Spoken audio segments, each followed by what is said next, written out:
pele não, meu amigo. Agora me lasquei. É bom que ele vai dando as dicas aí também, né? Eu sou um aluno, né? Nós estamos aprendendo. Me deixa falar desse problema, viu? Eu estou aqui só para aprender hoje. O doutor ele vai discutir no final o que estiver faltando. Não, pior que eu não vou nem poder ficar na aula toda aqui, porque estou com esse carinha aqui do meu lado me esperando aqui, ó. Vê se aparece ele aí, ó. Ah, pronto, acompanhado. Estou aqui já. A gente vai ter que ir ali estudar um episódio de Flash logo aqui. Estudar a força da velocidade. Rapaz, hoje não. Pessoal, boa noite a todos, minha amiga. Sejam bem-vindos a mais uma reunião. Eu já coloquei aqui para gravar, tá? E aí o Jantos já pode dar início à nossa aula. Tá bom, Jantos? Beleza. Então, boa noite. Estão vendo já a aula aí, Emerson? Tá vendo? Sim. Os slides? Sim. Parece que eu não vejo vocês na tela, né? Quando eu... Só se tu colocar aí para aparecer. Eu nem sei como faz isso. Mas pode ir coisando que... Apresentar duas telas, não é? Apresentar duas telas, um negócio assim, né? Agora saiu o slide. Eu vou compartilhar aqui de novo para ver se dá certo agora.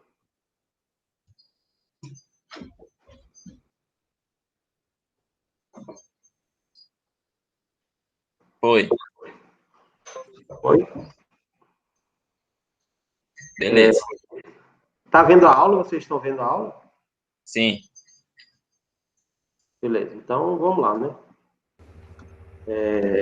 Eu não estou vendo vocês, não, por causa que o computador está meio difícil. Mas aí vamos falar um pouco hoje sobre gasometria, pessoal. Boa noite a todos, né? É um tema bem interessante, às vezes complexo, pela interpretação. Muitas vezes as pessoas só querem interpretar a gasometria e olhar números, né? Isso não é o mais importante. Por detrás desses números tem sempre uma causa, né? O que eleva o pH, o que baixa o pH. Então, existe causas variáveis, né, que altera... Oi, Janderson. Oi? Desculpa te interromper. Você poderia botar o slide na tela cheia?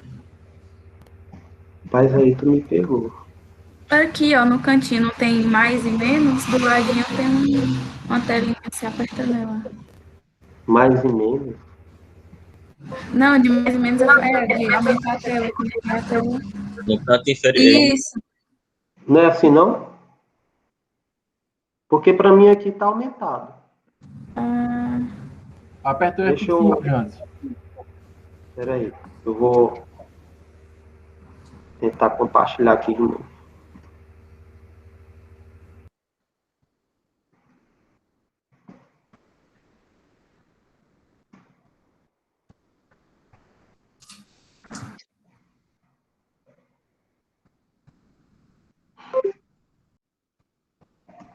Tá aparecendo? Sim. Tá cheio agora? Sim. Então, pois então, voltando aí, né? A gente vai falar um pouco sobre gasometria.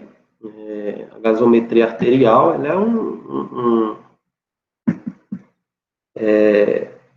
um aparelho, né? O gasômetro é um aparelho que vai medir os gases arteriais, né? Nós vamos falar sobre os distúrbios ácido-básico, né? E vamos falar as principais causas que alteram, né, esses distúrbios ácido-básico. E vamos fazer alguns casos clínicos aqui, para a gente interagir, tentar interagir, para ficar um pouco legal a aula. E vamos aí discutir um pouco sobre essa gasometria arterial, que para muitos parece ser complexo, né? Mas não é tão complexo assim, né? Nós não vamos limitar muito aquelas interpretações daquelas fórmulas, né, do início ali, porque a gente tem que ter um princípio fisiológico, certo? E para interpretar a gasometria, a gente tem que saber um pouco da fisiologia, né? E, lembrando que os principais elementos aí é o bicarbonato e o CO2. Tranquilo aí, pessoal? Tá ouvindo todo mundo? Sim, top. Beleza. Então, por meio da gasometria, pessoal, nós podemos diagnosticar distúrbios ácido básico, certo? Para compreender essa interpretação, a gente tem que rever alguns conceitos, né? Como do pH plasmático, né? Saber a relação entre o bicarbonato e o dióxido de carbono, para que a gente possa chegar numa relação expressa daquela fórmula que nós vamos ver posteriormente aí, que é aquela fórmula de Henderson, né? Hassenbach, que muitos se confundem pensando que isso, antigamente, sem ter o gasômetro, se fazia toda essa forma. Mas hoje, devido ao gasômetro, a gente tem uma facilidade de melhor interpretação, né? Então, sempre é importante lembrar, quando a gente fala de gasometria, falar do histórico, né? Do Dr. Soren Peter Lawrence, que foi um cara que implementou o conceito do pH, né? Ele era um estudante de medicina na época e logo se interessou pela bioquímica, e ele abandonou a medicina e cursou bioquímica ou química, e aí foi um grande pesquisador. Ele estava pesquisando numa cervejaria enzimas, proteínas, né, como melhorar aí a cerveja, e ele encontrou uma relação dessas reações, e aí, a partir daí, ele encontrou o conceito de pH, como esse pH interagia com vários elementos químicos. E aí, a partir daí, começou a ele implementar esse conceito, né? E aí, se você quer interpretar a gasometria, pessoal, o principal elemento é o pH, né? É a partir do pH que a gente vai começar a entender gasometria, né? Então, existem muitos erros de interpretação e na prática clínica, né? Principalmente em UTI, onde, às vezes, as pessoas querem tratar a gasometria em vez de tratar o doente, né? Lembrando que existe uma causa para que isso aconteça. Então, nós temos que tirar esse conceito primeiro, porque as pessoas querem tratar a gasometria. Você tem um PCO2 de 80, querem tratar o PCO2, mas não é assim. Às vezes não é assim. Nas doenças crônicas também não é assim. Temos que ver como está o pH, né? Então, entendendo esse conceito de pH, do que é um ácido, que é uma base, também você tem que entender esse conceito, que é um ácido, o que é uma base, né? Vamos, para ficar mais simples, CO2 é ácido e bicarbonato é base, né? Dentro de todos esses elementos, né? Posteriormente, o Dr. Soren encontrou...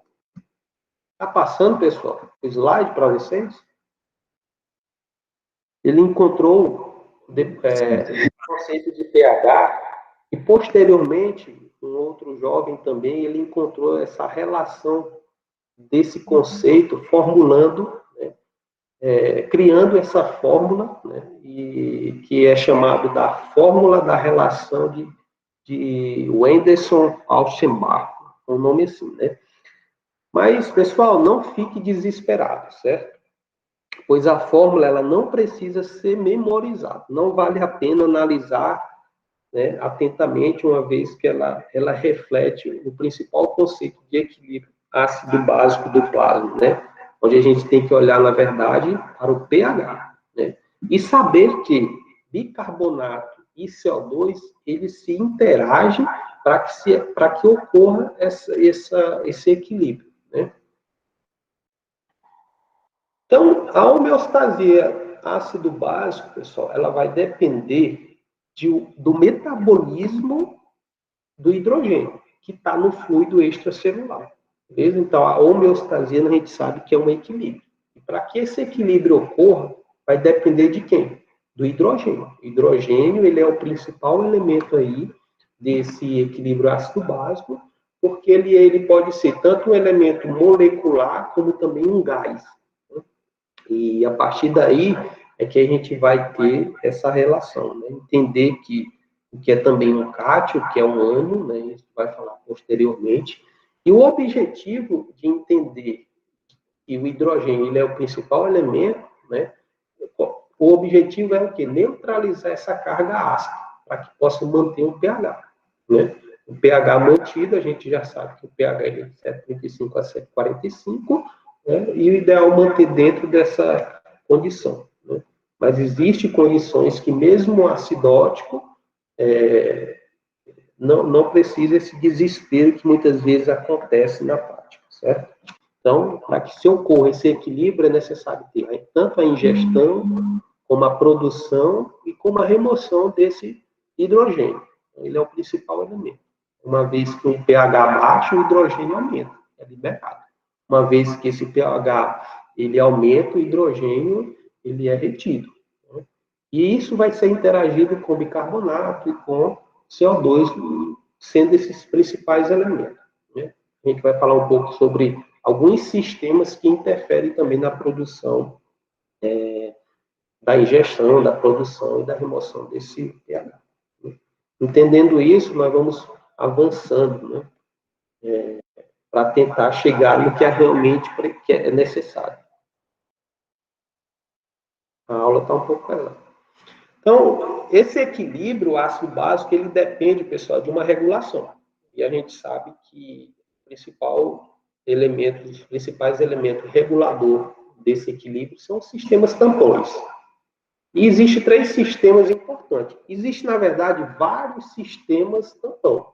Os 3 principais, os mais comentados, é o sistema tampão químico dos líquidos corporais, que aí eu tenho bicarbonatos, as hemoglobinas, as proteínas, né, fosfatos, o sangue arterial, e isso interfere nesse equilíbrio de regulação, né? Então é importante aí entender esse princípio aí. Lembrando que esses sistemas, eles não são capazes, na sua maioria, de equilibrar o pH, né? Eles são um sistema que vai tentar equilibrar esse pH, né? Mas lembrando que a reação desses líquidos é que vai tentar equilibrar esse pH, beleza? Então, é importante, quando você está de frente do paciente, não lembrar que o pH está alto, mas por que ele está alto? Então, existe algum desequilíbrio, né, no paciente que está favorecendo isso. Às vezes pode ser uma doença de base como uma hemoglobinopatia, uma doença proteinúrica, né, e aí uma doença renal. Então, nós temos que tratar a causa, não tratar a gasometria, que é o que hoje a gente conversa muito sobre isso. Então, nós temos um outro sistema, que é o sistema respiratório, né, que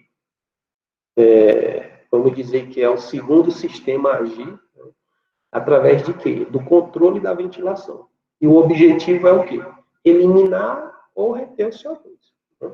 Então, entendendo esse princípio aí também, entender que se ocorre um desequilíbrio, pode ser por um desequilíbrio das pneumopatias, por exemplo. Uma pneumonia pode fazer um desequilíbrio ácido-básico, o DPOC pode ter um desequilíbrio ácido-básico. Isso devido a quê? Devido ao aumento da ventilação ou a redução dessa ventilação. Se eu aumento a ventilação, eu estou eliminando CO2. Automaticamente, eu estou reduzindo o hidrogênio, né? Se eu estou eliminando CO2, eu tenho uma tendência a aumentar esse pH. Então, esse paciente ele pode ter uma condição alcalina, né? Um exemplo ali.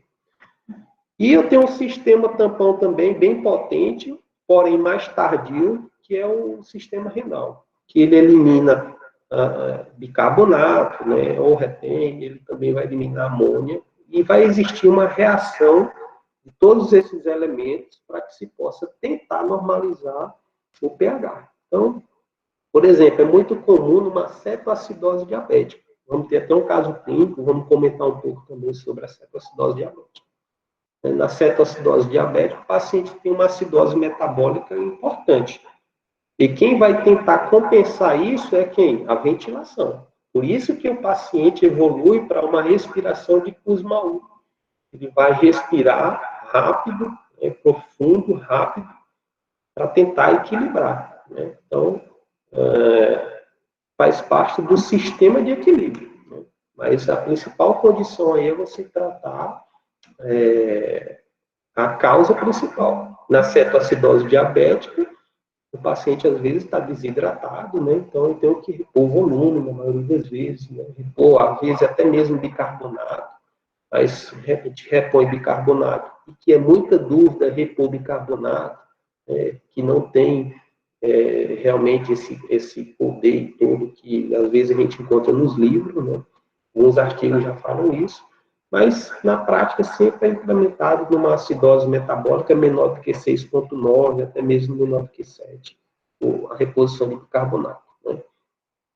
E, por conta disso, na cetoacidose diabética, existem outros elementos que têm o desequilíbrio que interfere no distúrbio ácido básico, que é sódio, que é potássio. Né? Uma vez que eu tenho perda de bicarbonato, eu tenho uma hipercalemia, tenho um aumento de potássio. Isso acaba que faz esse desequilíbrio também. Então, às vezes é preciso repor bicarbonato, às vezes é necessário entrar com solução polarizante para também ter esse equilíbrio. Isso faz parte lá do tratamento. Quem sabe um dia uma aula a gente possa comentar também. Então, os principais sistemas, de fato, que a gente tem que observar assim, na gasometria, é o sistema tampão respiratório e o sistema metabólico. Né? Nós temos que olhar sempre para o PCO2 e para o bicarbonato. Né? Então, a gasometria, ela, de fato, ela vai te dar números através de medição ou de cálculos do PCO2 e do bicarbonato. De fato, a gasometria é isso, é o pH, o PCO2 e a HCO3. Existem outros marcadores que a gente pode estar observando. Né? Então, vamos se atentar muito a esses dois parâmetros, esses dois marcadores aí, dióxido de carbono e bicarbonato. A gente já falou anteriormente que o PCO2 ele é ácido e o bicarbonato ele é mais básico. A interconvergência dele vai fazer com que haja esse equilíbrio. Né? Isso que é o mais importante. Então, sempre tentamos equilibrar ele, mas sempre pensar que o paciente ele tem uma clínica que está favorecendo e uma causa que está fazendo com que haja esse distúrbio. Então, a gente tem que tratar a causa, não os marcadores dele.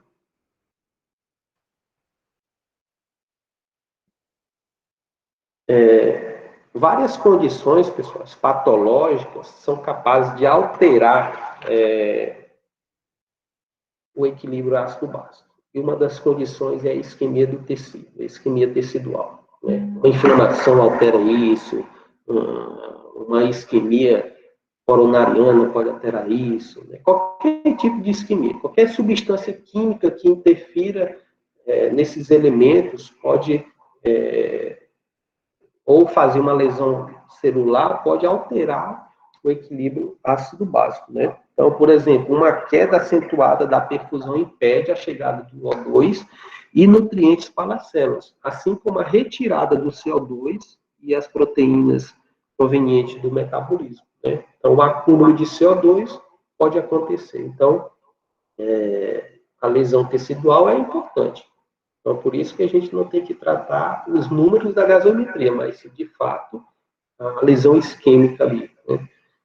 Então, eu trouxe até aqui algumas situações, né, que alteram esse equilíbrio. Por exemplo, a sepse, né, é muito comum fazer acidoses respiratórias, né, ou condições mistas. Né?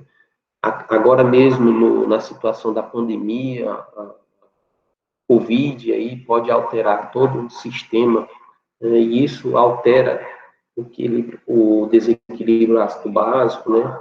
Uma lesão de fato no parênquima pulmonar, isso faz aumentar a capacidade respiratória, isso aumentando ou diminuindo a ventilação, você altera esse equilíbrio ácido básico, né? A disfunção endotelial por uma condição trombótica, né? A diminuição da força muscular, né? Por exemplo, uma doença de base muscular pode alterar a ventilação, isso vai alterar esse equilíbrio ácido básico, né?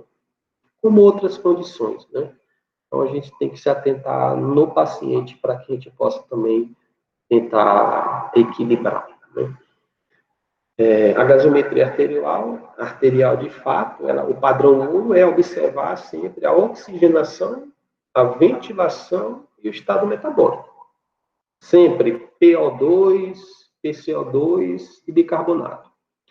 E isso vai fazer com que haja essa interconvergência entre esses elementos, pode aumentar, diminuir ou equilibrar o pH. Então, eu vou ser bem simples e direto quanto a partir de agora, né? Então, nós vamos entrar de fato na interpretação, né? Acredito que todo mundo já ouviu falar um pouco sobre gasometria, o que ela mede, o que ela calcula, né? O que o aparelho de fato realmente faz, né? Então, eu vou trazer aqui os elementos mais comentados na gasometria, sendo que o pH, esse padrão de hidrogênio, ele tem um valor de 7,35 a 7,45. O PCO2, ele é de 35 a 45, e o bicarbonato, que ele é de 22 a 26.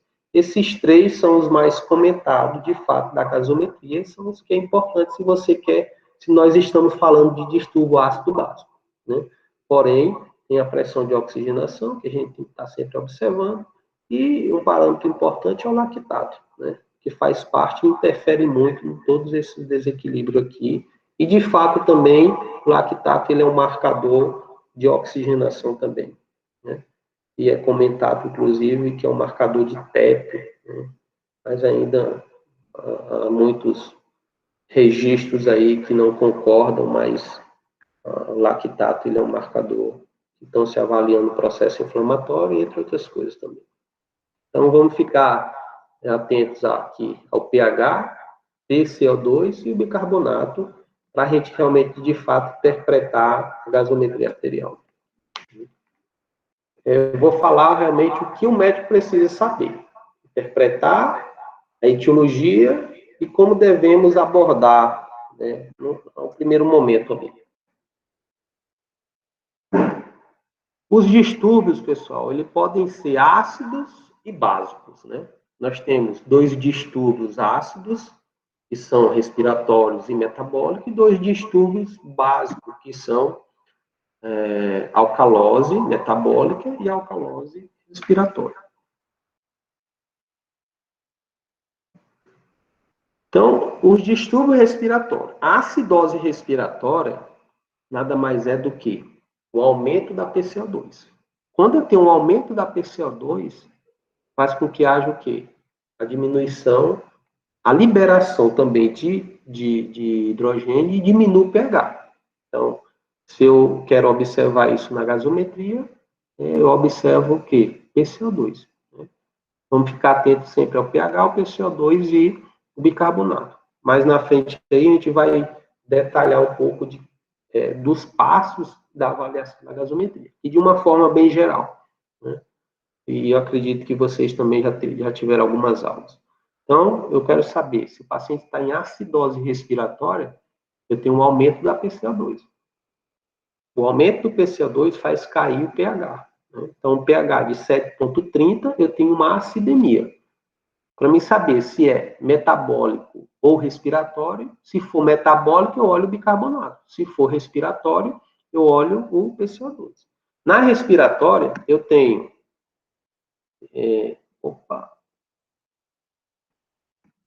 Na respiratória, pessoal, eu costumo sempre fazer aqui uma regrinha, que eu acho que muitos já conhecem também aí de alguns outros professores, que talvez, para um aprendizado básico, né, não esquecer assim tão rápido, a gente diz que a acidose respiratória, o pH, ele é inversamente proporcional, né? Então, o PCO2, ele está aumentado e o pH, ele está diminuído. Então, a gente sempre costuma dizer que na acidose, o PCO2, ele é alto e o pH, ele é baixo. Então, eles são inversamente proporcional. Quanto um sobe, o outro desce. Eles são inversamente proporcional. Enquanto que na alcalose respiratória, né, há uma redução, de fato, da PCO2 e eles são inversamente proporcional também. Né? Então, o pH, ele vai aumentar, o pH ele aumenta e o PCO2 ele diminui. Né? Então, eles são inversamente proporcional. Na alcalose, o pH aumenta, e o CO2 ele vai baixar. Então, eles são inversamente proporcional. Então, lembrar que nos distúrbios respiratórios, os elementos PCO2 e pH, eles são inversamente proporcionais. Enquanto que nos distúrbios metabólicos, o pH na acidose metabólica, o pH ele vai estar diminuído e o bicarbonato ele vai estar também diminuído, ou seja, eles são proporcionais, né? O bicarbonato ele vai estar reduzido e o pH ele também vai estar reduzido. É uma regrinha básica, né, para tentar ser mais fácil interpretar na hora da prática, né? Então a gente observa aqui que tanto o pH como o HCO3 eles estão reduzidos, né? Depois nós vamos falar de resposta compensatória também, certo, pessoal? Só para implementar já aqui. Uma dica. Quando eu tenho uma acidose respiratória, e se a ventilação ela vai ter que tentar compensar, vai ter que fazer uma resposta compensatória, que é pela a ventilação, aqui o PCO2 ele vai baixar. Então, eles vão seguir juntos. Né? O PCO2 ele vai seguir junto. Certo? Uma dica. E no bicarbonato, ou na alcalose metabólica, o aumento do bicarbonato, eles aqui, o aumento do bicarbonato ocorre e, como consequência, também ocorre quem? O aumento do pH. Então, eles são proporcionais, eles aumentam proporcionalmente. E se houver uma resposta compensatória, o PCO2 vai aumentar. Então, só Já como diz. Segura o slide só para eu anotar bem aqui rapidinho. Isso vai ter uma tabela posteriormente, certo? Não, mas segura aí. Só porque eu estou aqui. Por favor. Sim, na acidose respiratória, só repetindo. Eles são inversamente proporcional. Existem alguns professores que não gostam que falam isso, né? Mas é uma dica para a interpretação. Né? Tudo vale, né? O importante é procurar o que é mais difícil, é a causa. Né? Então, muitos colegas sempre falam assim, Jans, difícil na medicina não é saber o que é uma pneumonia. Né? É difícil saber a causa da pneumonia. Porque pneumonia o marqueiro sabe, meu Deus, internou na UTI, pneumonia. Né? Mas o médico tem que saber a causa da pneumonia para ser tratado e aí ocorrer um equilíbrio. Não é só entubar o doente e hiperventilar que o CO2 vai baixar. Mas se você não tratar a causa, nunca vai tirar o paciente, por exemplo, da ventilação mecânica. Então, novamente repetindo, a acidose respiratória são inversamente proporcional, o PCO2 aumenta, o pH, por consequência da reação, vai diminuir. Na alcalose respiratória, o PCO2 vai aumentar, ou vai diminuir, e o pH ele vai aumentar. Então, o pH ele vai aumentar aqui nessa situação da alcalose respiratória. Enquanto que na acidose metabólica, tudo vai baixar. Então, eles são proporcionais, tudo vai baixar. O carbonato vai baixar, o pH vai baixar, e a resposta compensatória, pela ventilação, o aumento da ventilação, eu vou lavar o CO2 aqui, pelo aumento da ventilação, o CO2 vai baixar. Da mesma forma, se eu tenho uma alcalose metabólica, tudo aumentado. O aumento do carbonato com o aumento do pH. Tranquilo? Boa, de boa. Então, vamos tentar fazer alguns exercícios aí posteriormente. Mas, quando que o distúrbio ele é ácido, quando que ele é básico? Primeiro passo. Né? Primeiro passo. O que a gente deve fazer, pessoal? Olhar o pH. Primeira coisa, eu tenho que olhar para o pH. Eu tenho que olhar para o pH para saber se ele é ácido. Quando é que ele é ácido? Quando ele está menor do que 7,35. Quando que ele é básico ou alcalêmico? Né? Quando ele está maior do que 7,45. Até agora eu não sei se ele é uma acidose respiratória ou uma alcalose respiratória, ou uma acidose metabólica ou uma alcalose metabólica. Até agora eu não sei, porque o meu distúrbio primário ainda eu não estou avaliando. Estou avaliando aqui o pH, o padrão de hidrogênio. Eu quero saber se esse paciente está ácido. Se ele está ácido, eu trato de uma forma. Se ele está básico, eu trato de uma outra forma, né? Tanto ácido como básico, ele vai ter repercussões. Isso é grave. Se eu estou ácido, eu posso ter vasodilatação cerebral, que é uma coisa perigosa. Como básico, um pH muito alcalínico, eu posso ter uma vasoconstricção cerebral e poder fritar também aí o cérebro da mesma forma, né? Então, o pH, ele é assim. Se eu estou avaliando ele isoladamente, eu digo que ele tem uma acidemia, se tiver menor do que 7,35, e eu falo que ele tem uma alcalemia, quando eu falo que ele está maior do que 7,45. Né? Uma norma, o pH normal, na maioria das vezes, 7,40 é o ideal. Né? Então, o pH ele pode estar normal na presença de distúrbios misto, né? E, particularmente, os outros parâmetros da gasometria, eles estiverem anormais. Então, isso pode acontecer muito. O pH está 7,40, só que o bicarbonato pode estar em 32, o PCO2 pode estar em 60, só que aí eu tenho uma condição mista, ou seja, os dois elementos estão tentando compensar o pH. Mas existe uma alteração importante. E aí temos que buscar a causa, o motivo disso. Então, entendendo isso, olhe para o pH. Olhando para o pH, eu vou encontrar uma acidemia e uma alcalemia. Outro ponto importante, o segundo passo, é saber por onde o problema começou. Esse problema começou pelo aumento do PCO2 ou por uma alteração do bicarbonato. Se o paciente chega e ele tem uma alteração do PCO2, é possível que esse paciente tenha uma alteração, um distúrbio ácido básico respiratório. Se for do bicarbonato, um distúrbio ácido básico metabólico. Então, o processo ácido básico ele está contribuindo para o pH alterado, seja PCO2, seja o bicarbonato. Então, olhou o pH, eu sei que o paciente tem uma acidose ele tem uma acidose. Se eu quero saber se é respiratória, se eu quero saber se a acidose é respiratória, eu já sei que o pH ele está baixo, né? O pH aqui ele está baixo. Se eu quero saber se essa condição, eu já sei que o paciente está em acidemia.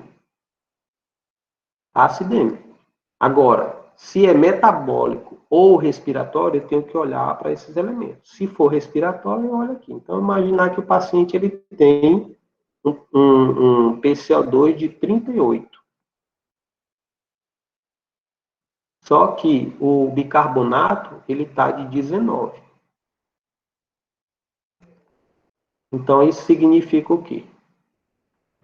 Se o PCO2 ele é de 35 a 45, e o PCO2 aqui está normal, eu tenho uma acidose que não é respiratória. Essa acidose ela é metabólica, porque o bicarbonato está baixo. E lembra daquela regrinha? Eles são o quê? Proporcionais. Né? Então, pH baixo com bicarbonato baixo, eu tenho uma acidose metabólica. E veja que o pH, né, ele está baixo, só que o PCO2 aqui está normal. Então, o distúrbio não é respiratório. Porque está dentro de um padrão de normalidade. Então, se está dentro de um padrão de normalidade, ou ele está compensando, ou ele está descompensando, ou ele não entrou para compensar. Então, aí eu vou olhar aqui, bicarbonato. Né? De uma outra forma, a gente vai entender melhor. Então, só para entender, primeiro passo, olhar o pH. Segundo passo, olha o PCO2 e olha o bicarbonato. Né? Lembrando que tem um outro elemento também, que é o base excess, outras condições do anion gap, então tem muita coisa aí, mas nós vamos entender o básico, que é o importante. Entender o básico é o importante. Então, o PCO2 avalia a ventilação alveolar, o volume de ar, e o bicarbonato avalia esse estado metabólico aí. Então, terceiro passo, como distinguir a alteração inicial dessa resposta? A alteração inicial será o valor anormal que se correlaciona com o pH. Né? Então, outra dica aqui. Na acidose, o PCO2, ele vai estar o quê? Aumentado. Eles são o quê? Como a gente já disse lá, inversamente proporcional. O bicarbonato, ele vai estar o quê? Baixo. Então, na acidose, não tem como eu falar que o paciente está em acidose respiratória e o bicarbonato está de 50, de 30, de 38. Né? E se é alcalose, se é respiratória, o PCO2 vai estar baixo. Lembrar que na alcalose respiratória, continua aquela regrinha, eles são inversamente proporcional. Na alcalose metabólica, né, eles são o quê? O pH ele vai estar alto e o bicarbonato ele vai estar alto. Né? Parece ser chato, né? Porque às vezes a gente fala de números e de matemática, né? E lembrar de matemática é algo que frustra muita gente, né?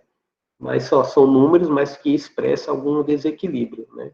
É importante porque são marcadores, e eles estão aí para a gente tentar equilibrar, mas também tratando a causa. Então, algo bem simples aí para não fugir muito do que é básico, beleza? Então, eu já sei, o primeiro passo é olhar para o pH, o segundo passo é olhar para o PCO2 e o bicarbonato. O terceiro passo é saber se eles estão altos ou se eles estão baixos, esses elementos. E o quarto passo é distúrbio respiratório metabólico. Isso a gente já sabe. Se a PCO2 é a alteração química inicial, então o processo é respiratório. Se tiver alterado, a gente vai correlacionar com o pH. Se for bicarbonato, a alteração química inicial é metabólica. Isso vai depender de quê? Também de uma resposta compensatória e de uma causa que está favorecendo tudo isso. Então, aqui alguma regrinha aqui. Na acidose metabólica, só para complementar, o pH ele vai estar baixo. O pH vai estar baixo. O bicarbonato, que de fato eu estou avaliando o metabólico, né, vai estar também baixo.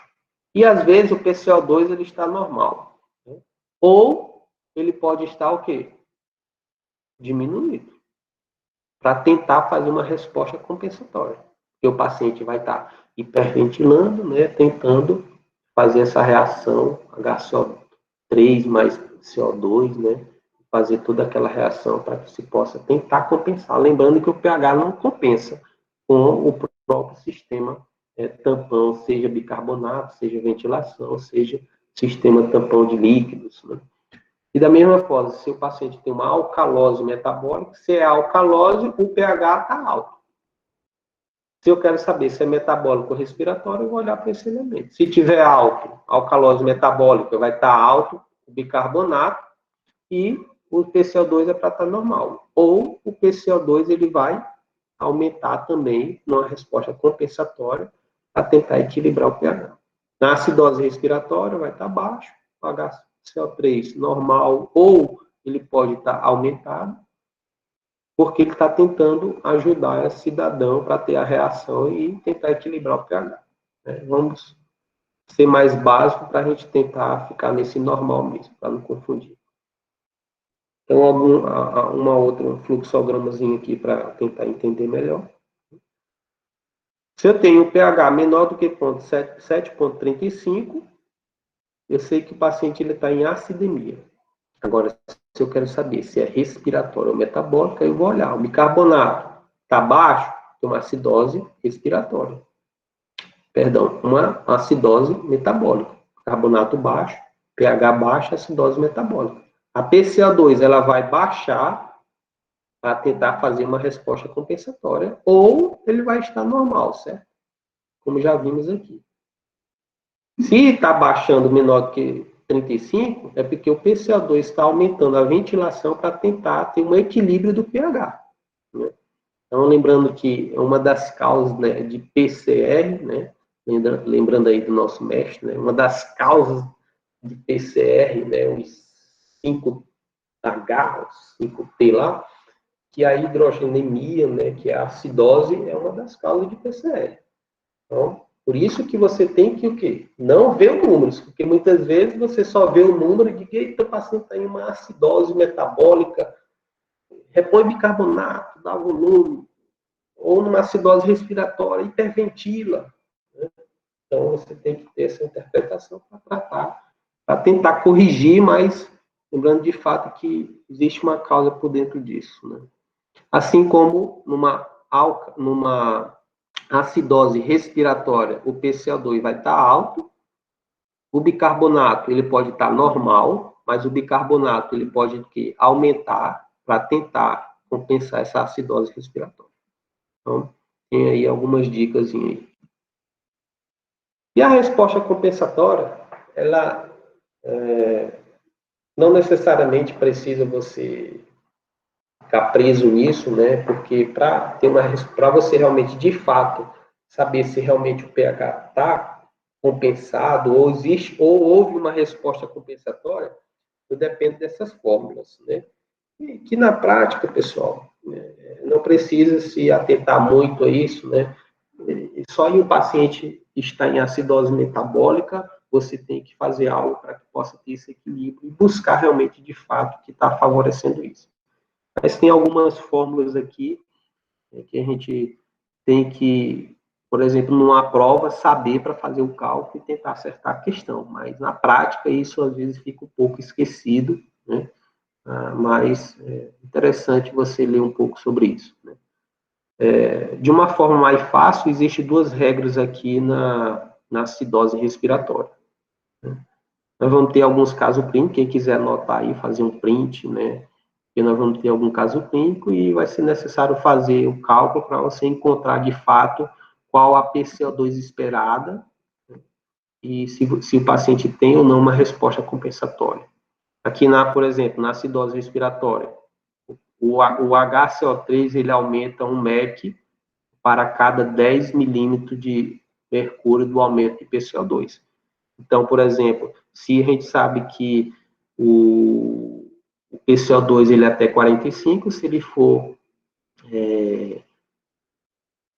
para 50, por exemplo, para 60, para 55, ele tem um aumento do bicarbonato. 1 ponto no bicarbonato. Então, o bicarbonato é para estar o quê? 29.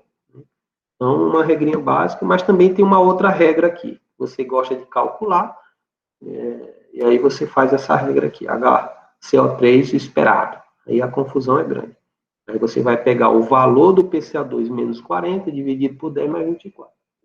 Então, alguém teve um tempo para tentar encontrar isso aqui. Talvez não estava fazendo muita coisa, e aí acabou que foi querer inventar isso.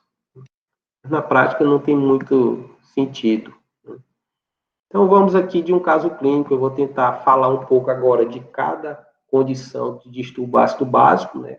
Falando da acidose metabólica, da etiologia, das principais causas e o que a gente pode fazer de tratamento, né? As recomendações que existem aí, porém, você tem que saber, de fato, qual a causa que levou esse distúrbio. Então, vai ter um prêmio aí quem for acertando aí os casos clínicos. Então, o primeiro caso clínico aí. Um paciente de 50 anos de idade, né, 1,60 m de altura, portador de DPOC.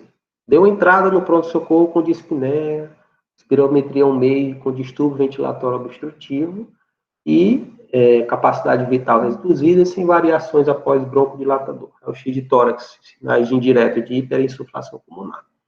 E o que é importante aqui? A história clínica. Já te direciona a gasometria. Qual a principal causa aí desse distúrbio, se houver, é o que, pessoal? É uma descompensação por conta de uma doença de base. E talvez a pneumonia levou a essa descompensação. Sabe que esse paciente, você sabe da fisiopatologia, ele é um retentor de CO2.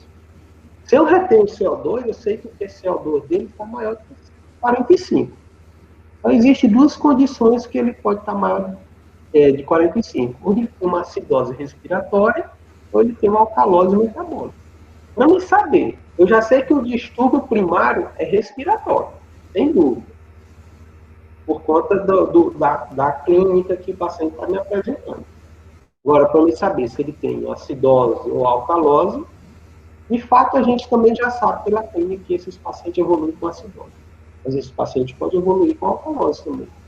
Mas, de fato, assim, na sua maioria, é acidose respiratória ou hipercapnia permissiva, que a gente fala, né? Então, primeiro passo, vamos aplicar os passos. Primeiro passo, né, observar o pH. Como está esse pH? Eu já tenho o primeiro passo. Se você tem o primeiro passo aí, você pode responder. O paciente ele tem tal, alcalose ou acidose. Segundo passo, né, é observar como está o PCO2 e o bicarbonato. Terceiro passo é saber qual a alteração química inicial. Terceiro passo, qual a alteração química inicial. Então, se eu tenho aqui uma alteração no PCO2, então o distúrbio primário é quem? Respiratório. Porque o bicarbonato está o quê? Normal. Agora uma pergunta. Esse paciente, ele foi capaz de já ter uma resposta compensatória?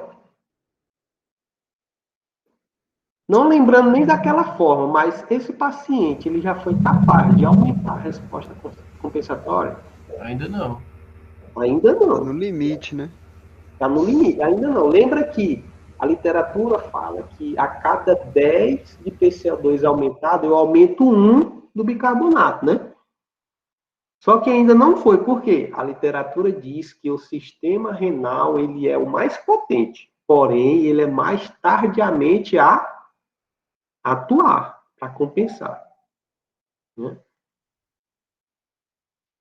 E aí, o paciente ele tem um distúrbio respiratório. Esse distúrbio, ele é ácido ou é básico? Primeira pergunta. Como está o pH? Ácido. O paciente tem um distúrbio ácido. É ácido. Agora, a gente já sabe que esse distúrbio, inicialmente de causa, ele tem um distúrbio primário, o quê? Respiratório ou metabólico? Respiratório. Ele tem um distúrbio respiratório, até mesmo porque a clínica já me disse, né, o paciente. Às vezes você faz uma gasometria, mas você já sabendo que o paciente é um DPOC, ele está em crise, a gente já sabe a gaso, né? Da mesma forma, no hemograma, às vezes, a gente, na verdade, todo exame que a gente solicita, a gente já tem que ter uma hipótese do que vai esperar dele. De fato, a gente tem uma hipótese do que vai esperar dele. O paciente, ele tem aqui o quê? Uma acidose. Nós já comentamos sobre isso, ele tem uma acidose respiratória. Né? E que, aí é onde eu tenho que diferenciar, se é agudo ou se é crônico. Né? Então, é importante saber isso. Né? Então, por exemplo, eu preciso repor bicarbonato aqui. Não há necessidade de repor bicarbonato. Eu tenho um distúrbio respiratório, que tenta compensar isso aqui é o bicarbonato, mas também a ventilação. Né? Então, é um paciente que está com uma acidose respiratória, né? E temos aqui outros elementos que podem interferir também, mas que nós vamos se ater mais aqui. Então, o paciente ele tem uma acidose respiratória de condição não compensada, né? Então, o paciente ele tem uma acidose respiratória não compensada. E quais as principais causas de acidose respiratória? Seja ela aguda ou crônica. Né? Então, se eu estou falando de sistema respiratório, são as pneumopatias. Tudo que altera a mecânica pulmonar, né, são as causas de acidose respiratória.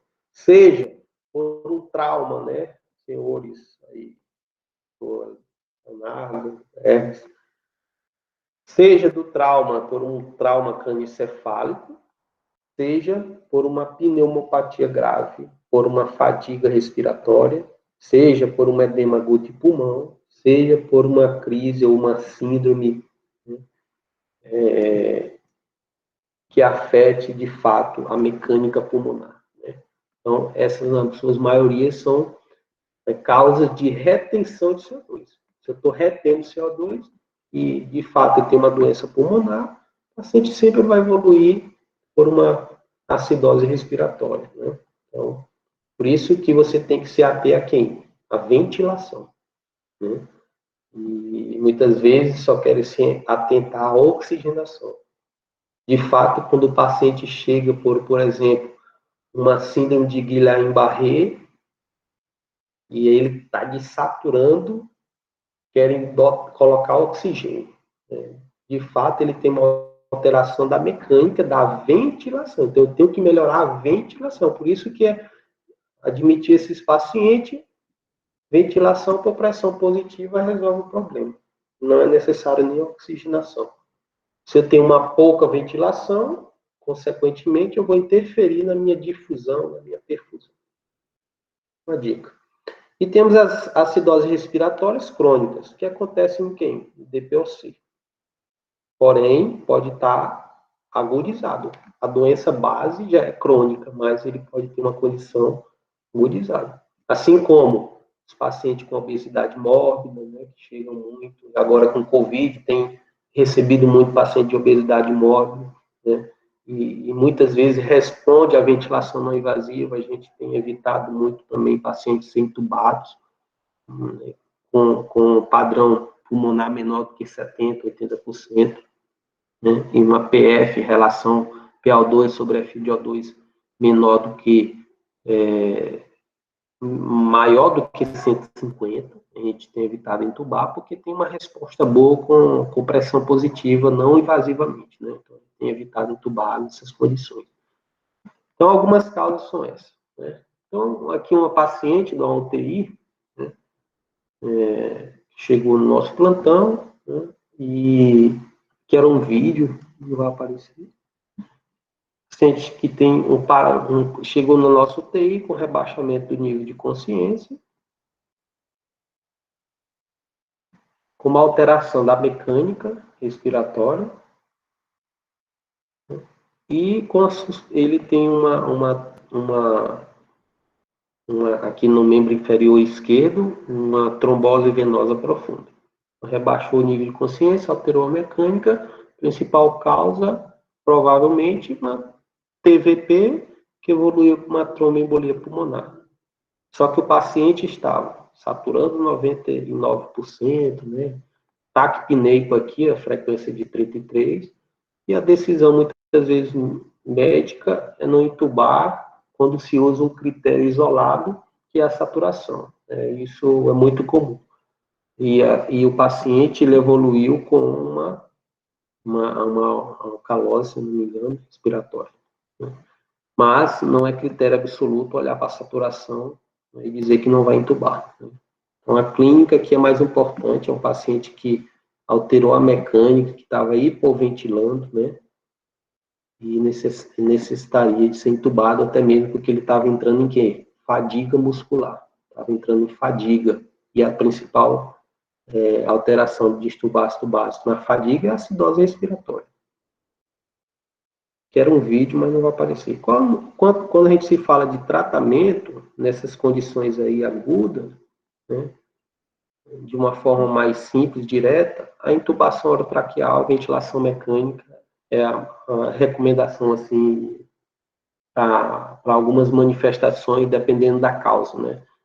Então, aqui são só exemplos, né? Não é que todo mundo deve ser intubado na acidose respiratória, né?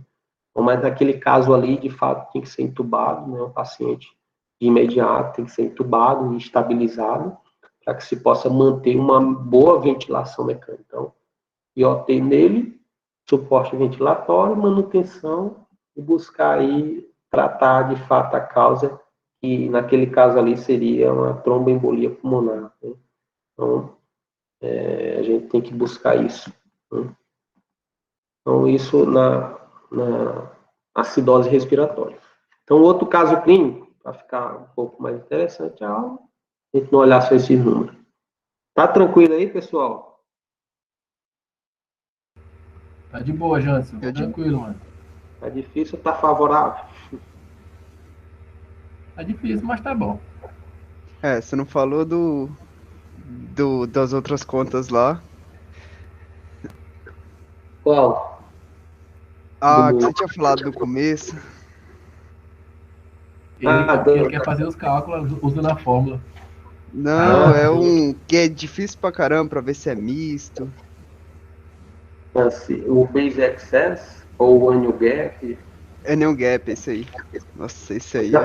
O Annual Gap a gente usa muito na acidose metabólica, né? Só para a gente diferenciar se esse Annual Gap está alto ou está baixo, né? Para a gente tentar ir mais na causa e realmente direcionar o tratamento. A gente vai ver isso na acidose metabólica. Então, um paciente DPOC, a gente já sabe, causa base DPOC, com a seguinte gasometria, 7,33. Olha só, o paciente chegou em uma acidose. De fato, a gente sabe que o paciente com DPOC, ele evolui ou ele já tem uma acidose respiratória, né? E isso é base dele, né? E a gente vê que não tem repercussão tanto no pH, apesar do PCO2 80, muita gente já se assusta. Cara, é DPOC, retentor crônico, né? Doença de base estrutural. CO2 de 80, mais um pH de 7,33, isso não é tão avassalador, assim. E é um paciente que pode estar consciente e orientado, né? Com esta gasometria, o paciente estável vive no seu melhor desempenho físico. Se o paciente evoluir com pneumonia, que vai piorar isso aqui, né? O paciente está bem. Só que aí ele teve uma pneumonia e descompensou a função respiratória.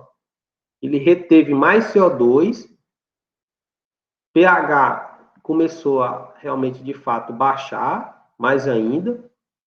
O médico decidiu entubar até aí a conduta, né, correta. Só que aí foi colocado na ventilação mecânica e o médico inadvertidamente controla a ventilação de forma a normalizar o PCO2. Né? Então, é um dos erros que acontece. Eu tenho que hiperventilar esse doente para tentar corrigir rápido esse PCO2. Então, ele hiperventilou o paciente e o que aconteceu? O paciente evoluiu com uma alcalose respiratória. Ele aumentou, ou de fato, o paciente evoluiu com uma alcalose. Vamos saber se é respiratória ou metabólica agora. Alcalose. Lembrando que acidose, CO2 demais, vasodilata o cérebro. Isso pode ser bom, isso pode ser ruim. A hipercapnia permissiva, que é uma retenção de CO2, ele pode ser protetor para o cérebro, no DPOC. Pode ser protetor também no COVID, porque o objetivo do COVID é a oxigenação. E aí, nesse caso, houve uma excessiva ventilação, né? Aumentou muito o volume, aumentou muito a frequência e evoluiu o cara para uma alcalose, né, nesse momento. Passou de 7,55, o cérebro já está fritando, né? Já está em vasoconstricção importante. E isso é muito deletério, você pode levar o paciente até uma isquemia cerebral. Então, o paciente aqui, ele tem o quê? Uma alcalose. Né? Lembra que a alcalose ela é o aumento do pH. Primeiro passo. PCO2 está dentro da normalidade, né? Ou seja, ele realmente, de fato, corrigiu, só que, lembrando que esse é um paciente que é DPOC, de fato, ele tinha que tratar o quê? A pneumonia. Tratando a pneumonia, eu vou equilibrar mais tardiamente, mas não tanto assim, esse PCO2, mantendo uma ventilação protetora. E o bicarbonato, ele aumentou, né? Então, o paciente evoluiu acidentalmente ou iatrogenicamente a uma alcalose metabólica, né? Então, alcalose metabólica, né? Então, esse paciente, lembrando dos passos, como está o pH? Alto. Como está o PCO2 e o HCO3? O PCO2 está normal. O HCO3 está aumentado. Então, o paciente evoluiu para uma alcalose metabólica. Isso pode ter uma repercussão ou não. A gente não sabe também se, após a gasometria, não é também instantaneamente que isso acontece, né? E aí pode ser que possa ter sido corrigido aí, diminuindo o volume, diminuindo a frequência respiratória que foi colocada, alterada demais. Então, o paciente ele tem uma alcalose metabólica pós-hipercapnia crônica. O paciente que tem uma doença base, a gente sabe que ele tem um CO2 retido, mas que foi inadvertidamente manipulado de forma muito rápida, grosseira, e evoluiu para uma alcalose metabólica. Isso tem consequências clínicas. Esse aqui também era um vídeo, acabou que não está pegando. Então, e o que é uma alcalose respiratória? A alcalose respiratória é quando a PCO2 ela é menor do que 35 e o pH maior do que 7,45. Um pouco mais rápido aqui. Então, o principal mecanismo de alcalose respiratória são as hiperventilação pulmonar.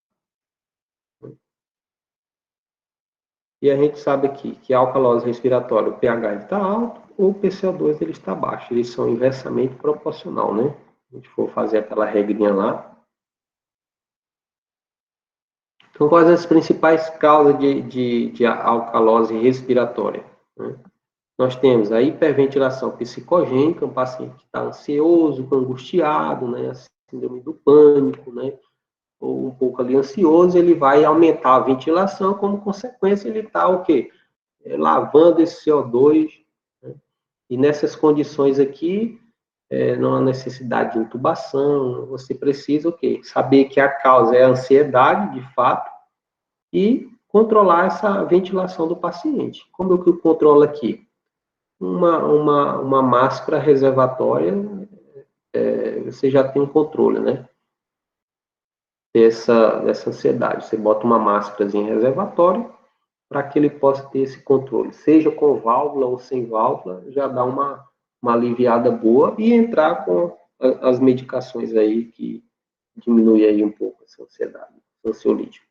As causas de alcalose respiratória, né, uma intoxicação com salicitato, insuficiência hepática, né, as crises asmáticas, sepse, né, e algumas pneumopatias também, né. Então, algumas causas aí. Sabendo a causa, você já sabe que o paciente vai evoluir com alcalose, já vai começar a fazer algumas intervenções, não? Qual é o principal objetivo de uma alcalose respiratória? É evitar a vasoconstricção cerebral, né? Para que não possa levar a um hipofluxo cerebral e o paciente até mesmo evoluir com uma condição aí isquêmica e poder levar a consequências clínicas, né, ao paciente. Então, o objetivo é evitar com que isso persista por muito tempo para evitar a hipóxia cerebral. Então, algumas recomendações assim, de imediato, você entrar com bolsa, válvula, o paciente está hiperventilando, você vai entrar com uma bolsa ou com uma máscara reservatória. Que era um vídeo também, estava mostrando aqui como se usar máscara. Não pegou. Ventilação por pressão positiva, né? E nos últimos casos, se não der certo, vai entubar o paciente. Então, aqui um outro caso aqui, um caso recente, chegou agora aqui para a gente, Paraguai, um caso que chegou na UTI, né? Um paciente de 9 anos de idade, procedente de Amambai, peso de 27 quilos, acompanhado dos pais, chega transferido do hospital com cansaço há 4 dias. Após contato prévio com a equipe médica, relata que os pais perceberam há cerca de 2 meses uma polifagia, polidipsia e poliúria. Clássico de quem? Cetoacidose diabético, né? Apresentando piora clínica com estado geral de hiporexia e sonolência. O diabetes tipo 1, ele sempre vai chegar com cetoacidose, né? Na sua maioria, ou ele tem uma acidose metabólica acompanhada dessas manifestações aí, né? Por causa disso que é dado o diagnóstico de diabetes mellitus tipo 1. Ele é assintomático, só descobre porque ele chega com cetoacidose. Exato. O que é muito comum, né?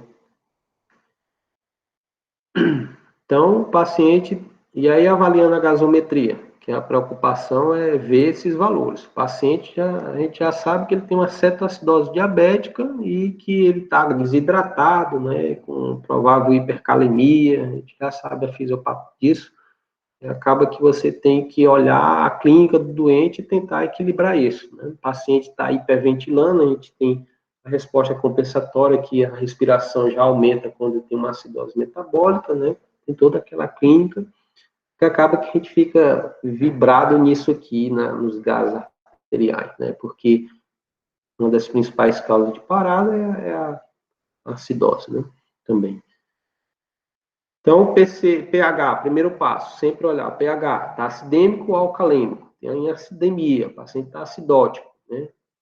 E pH menor do que 7,25, isso já tem uma repercussão sistêmica, né? Isso pode fazer hipoperfusão, né, tecidual, e isso lesionar órgãos, principalmente aqui o rim, que nós estamos diretamente aqui com ele, podendo também levar a outras repercussões. PCO2 de 17, bicarbonato 17. Aí você pode até se confundir, mas o PCO2 baixou, já. O bicarbonato baixou. Lembra daquela regrinha, pessoal? Lembra daquela regrinha lá? pH baixou.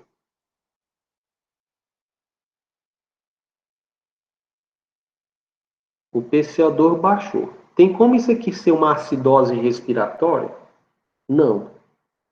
Porque na acidose respiratória, o paciente tem um PCO2 aumentado. Tem como ser uma acidose, uma alcalose respiratória? O paciente está evoluindo, pode ser um distúrbio misto aí? Posso. E o paciente aqui, de fato, tem o quê? Eu tenho um pH que está 7,20, está baixo, e eu tenho um bicarbonato que também está baixo. Lembrando daquela regrinha, pH baixo, bicarbonato baixo, e o CO2 baixo, ele está baixando porque ele está o quê? Hiperventilando, ele está tentando ajudar o amigão dele aí, o rim, ajudar o sistema, um outro sistema que também está desequilibrado. Então, ele quer baixar para tentar manter esse pH aí parado, neutralizar ele ou aumentar ele. E aí ele responde com um aumento da ventilação, né? Então, por isso que o CO2 aqui baixou. A respiração de Kussmaul, né, hiperventila, para tentar ter esse equilíbrio. Então, o paciente está em uma acidose metabólica grave, né? E aí onde vem outros critérios, se você vai repor ou não bicarbonato. A literatura fala que bicarbonato só é para repor se o pH tiver menor do que 6,9 no geral, e na cetoacidose diabética só repor se tiver menor do que 7. 7 ou menor do que 7. E que também há dúvida quanto a isso. O mais importante aqui é aquele protocolozinho que muitos usam, volume, insulina e potássio, né? Então, aqui o paciente tem uma hipercalemia, que é um líquido, ou que é um elemento, né? É um cátion, né? E que interfere também no distúrbio ácido básico. Então, o paciente tem uma acidose metabólica grave, né? Por que está compensado, Janos? E por que está compensado? Só que o pH ele está dentro, ele está fora do padrão de normalidade. Lembrar que o nosso sistema ele nunca vai compensar o pH. O que vai compensar o pH é tratar a causa, tratar a desidratação, tratar esses elementos que estão alterados. Mas por que está compensado? Aí vem aquela história dos cálculos, né? Lembra lá que um PCO2 alterado, qual o PCO2 esperado para uma acidose metabólica? Aí você tem aquele cálculo que você tem que fazer, lembra? PCO2 esperado é bicarbonato vezes 1,5, mais ou menos 8, mais ou menos 2. Então, se você pegar aqui o bicarbonato, que é 7, multiplicar por 1,5, eu vou ter um valor. Mais 8, eu vou chegar próximo disso. Então, o PCO2 está compensando, entrando para compensar. Se eu estou dentro desse valor, eu digo que ele está compensado. Só que o pH não necessariamente precisa estar dentro do valor de normalidade para dizer que está compensado. Ou seja, a ventilação ela está sendo suficiente para manter um pH neutro. Está neutralizando esse ácido, esse pH, esse hidrogênio está neutralizado. Ou seja, se o paciente manter essa respiração aí, Está mantendo essa respiração, com os mal aí. Ele está neutralizando o pH. Ele está compensado porque a respiração está sendo suficiente para neutralizar esse pH. Ou seja, ele não vai baixar, não. Só que aí, esse paciente, ele está o quê? Usando demais a musculatura, ele pode fadigar. Né?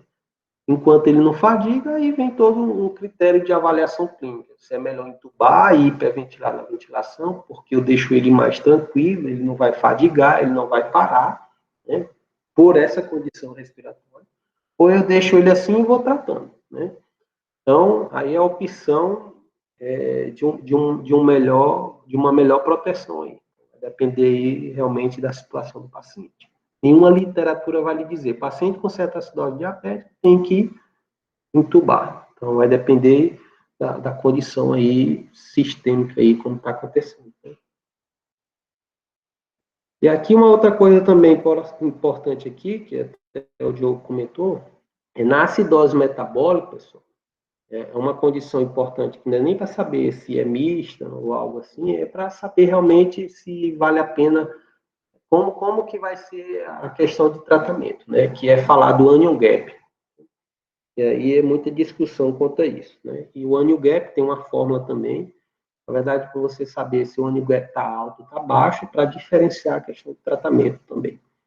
O base excess, da mesma forma, saber se ele está positivo, ele é mais agudo, se ele está negativo, ele é mais positivo, ele é mais crônico, também diferencia através do base excess. Né? E o annual gap tem uma fórmulazinha, e posteriormente eu vou mostrar, mas é sódio menos bicarbonato mais o cloreto, e aí a soma desse vai dividir ou sódio menos aí bicarbonato mais cloreto, e aí a soma dele vai ter um resultado. A gente vai ver mais na frente. A acidose metabólica, né, ela tem as causas aqui. Tem o grupo 1, que são anion gap alto, e o grupo 2, que são anion gap normal. Isso aqui é para diferenciar quanto à questão de volemia, né? Se é um paciente que está com anion gap normal, que pode estar hiperclorêmico, né? Alguns dizem que deve evitar soro fisiológico. E o anion gap alto, as principais causas é essa, né? Isso interfere muito no paciente, a clínica pode ter algumas repercussões. Né? E aqui é só um exemplo de tratamento, né? Por exemplo, na cetoacidose diabética, né? O protocolo do volume, insulina, potássio, mais reposição de bicarbonatos, se o pH tivesse menor do que 7, e a indicação de reposição do bicarbonato, ela depende da causa da acidose metabólica e da gravidade da mesma, né? Na sua maioria, menor do que 7, colocam bicarbonato, né? Às vezes não sabe nem qual a causa disso. Ou o paciente, às vezes, evolui com pior e tem que ir para hemodiálise, né? Aqui está o anion gap, né, que é a fórmula, em valores de 8 até 15, na maioria das vezes é aceitável. Então, acabei de diferenciar aqui os cátions, né, são aqueles que são positivos, sódio e potássio, e os ânions não medidos são esses aqui, né, albuminas, que são as proteínas, lactato, cloreto, bicarbonato. É uma aula bem complexa, mas o tratamento ele vai depender da causa de base. Então, para finalizar aqui já, no último caso clínico, um caso paciente aqui, COVID, que evoluiu com insuficiência respiratória, chegou aqui no nosso hospital,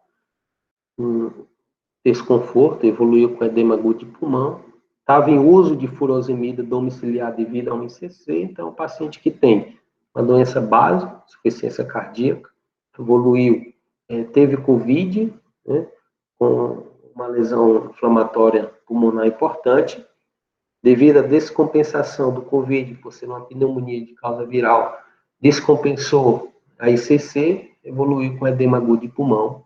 E lembrando lá nas causas de edema agudo de pulmão, ou o paciente evoluiu aí e em uso de furosemida, evoluiu aí para uma condição metabólica de distúrbio ácido básico. Né? E aí, a gasometria arterial apresentada de início foi uma alcalose. O primeiro passo é observar o pH. O paciente está em alcalose, né? E observando o PCO2, que também está alterado, e observando o bicarbonato. Lembrando daquela regrinha, né? Eu tenho um pH alto, um PCO2, que também está alto, e um bicarbonato, que também está alto. Lembrar que na alcalose, ou ela é respiratória ou ela é metabólica. Para a alcalose ser respiratória, o CO2 ele tinha que o quê? Baixar. Ele o quê? Ele aumentou. Aumentou por quê? Porque ele não é o distúrbio inicial primário. Ele é um distúrbio, ele aumentou porque ele é o quem? Ele é o ajudante. Ele é uma resposta de compensar. Então, o paciente evoluiu com uma alcalose, ela é metabólica porque o bicarbonato está alto, e o PCO2 aumentou, que a gente fala que eles aumentam proporcionalmente, e aí ele é como uma resposta compensatória. Agora, essa resposta está compensada? Aí vai depender daquela forma. Eu sei que a alcalose ela é metabólica, então eu tenho que saber. Para me saber se está compensado ou não, eu tenho que fazer aquele cálculo. Eu sei que o sistema respiratório aumentou o CO2 para tentar neutralizar o pH. E aí, eu tenho que saber aquela fórmulazinha lá. Se é alcalose metabólica, é bicarbonato, é PCO2 menos 40 dividido por tal e mais tanto. Então, o paciente aqui, por exemplo, ele tem o quê? Uma alcalose metabólica. E a alcalose metabólica, né? Principais causas aí, classificação e causa, né? Eu tenho causa extra-renal, causas renais, responsiva a cloreto, não responsiva a cloreto. E aí eu tenho variadas causas, né? Aquele paciente, lembrar que ele era COVID, ICC, pneumonia, uso de furosemida, e uma das principais causas é o uso de diurético, né? E ele estava usando o diurético de alça, né? Então, uma das principais causas, né? E a gente induz muito nos pacientes de COVID, alcalose metabólica também, por conta do uso excessivo de diurético, né? Um paciente que tem muita retenção de líquido, então, e o objetivo da UTI hoje é sempre deixar o paciente em balanço negativo, para evitar até mesmo, se ele entrar em ventilação mecânica, um melhor desfecho da ventilação mecânica, né?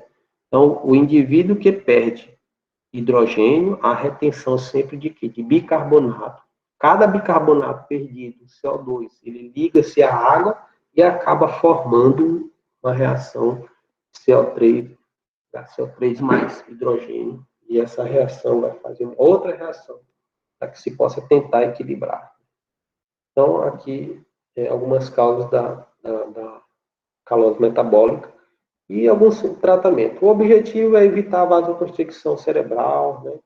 Então, a gente sabe que uma alcalose metabólica leva a todas essas circunstâncias. Vasoconstricção, se ela for persistente, né, e pH maior do que 7,55, isso persistir, um paciente com hipercatabolismo, isso pode levar a vasoconstricção cerebral, excitabilidade neuromuscular, que acontece muito com os pacientes de COVID, né, pelo uso excessivo de bloqueador neuromuscular, diuréticos de alça, né, então leva muito a essas alterações. Excitabilidade cardíaca, paciente, aumento de cálcio ou diminuição,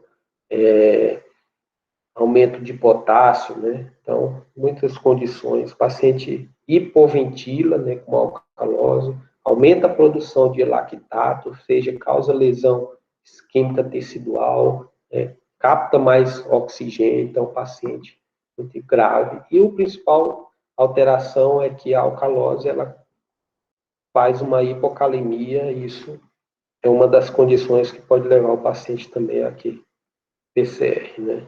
Então, a alcalose metabólica leva a uma hipocalemia, está dentro dos H lá, dos 5H e 5T lá, da parada cardíaca. Então, o objetivo é manter o paciente normovolêmico, normocalêmico, corrigir o cloreto, né? E nas hipovolemia, soro fisiológico mais potássio, na hipervolemia, acetazolamida, porque é um medicamento que vai diurético, que vai inibir a anidrase carbônica, evitando o de alça e colocando isso, que não é muito usado na prática. Talvez não tenha uma resposta também. Então, por que tratar uma alcalose? Porque ela leva a consequências graves. Para finalizar, só para dar uma revisada, que é o último slide, né? Falando dos passo a passo. Primeiro passo, olhar o pH, né? Segundo passo, olhar tanto o PCO2 como o bicarbonato. Terceiro passo, quem está alterado inicialmente, qual a alteração química inicialmente. O quarto passo é observar, de fato, a interpretação. Então, aqui nós temos uma alcalose. Essa alcalose, ela é respiratória ou metabólica, né? Aí a gente vai ter que olhar essas condições aqui. Tem uma alcalose, um pH aumentado, um PCO2 que está baixo. E o bicarbonato, para ser alcalose metabólica, o beta-carbonato ele tinha que estar aumentado, aqui ele está diminuído. Ou seja, o bicarbonato aqui ele é a resposta compensatória. Porque quem diminuiu foi o PCO2. E a gente vê aqui que ele está inversamente proporcional. Então, eu tenho uma alcalose respiratória com uma provável compensação metabólica. Está baixando. Então, aqui eu tenho aquela regrinha lá, né? PCO2, pH aumentado, PCO2 baixo e o bicarbonato está baixo. Está baixo porque ele é a resposta compensatória. Se ele está compensado, eu tenho que saber aquela forma. Da mesma forma aqui, pH baixo, tem uma acidose. Essa acidose, para mim saber qual é o distúrbio respiratório ou metabólico, eu tenho que olhar o PCO2 e eu tenho que olhar o bicarbonato. Se para ser uma acidose respiratória, o PCO2 ele tinha que estar o quê? Aumentado. Aqui ele está o quê? Diminuído. Se está diminuído, ele é quem? A resposta compensatória. Né? E o bicarbonato está o quê? Diminuído. Então, eu tenho uma acidose metabólica com uma resposta compensatória. Está compensado? Tem que fazer aquele cálculo lá. pH aqui, acidose. Tem uma acidemia. pH está baixo. Essa acidemia é respiratória ou metabólica? Tenho que olhar para o PCO2 e o bicarbonato. Né? Aqui eu tenho o quê? Um PCO2 que está aumentado. Né? Eu tenho um bicarbonato, ou um bicarbonato que também está aumentado. A acidose metabólica não é. Por quê? Porque o bicarbonato era para estar o quê? Baixo. Aqui ele está aqui alto. Então, ele é quem? Ele é a resposta compensatória. Porque o paciente aqui ele tem o quê? Uma acidose respiratória. Está compensado? Só vou saber se de acordo com o cálculozinho lá. Lembrando daquele cálculozinho, a cada 10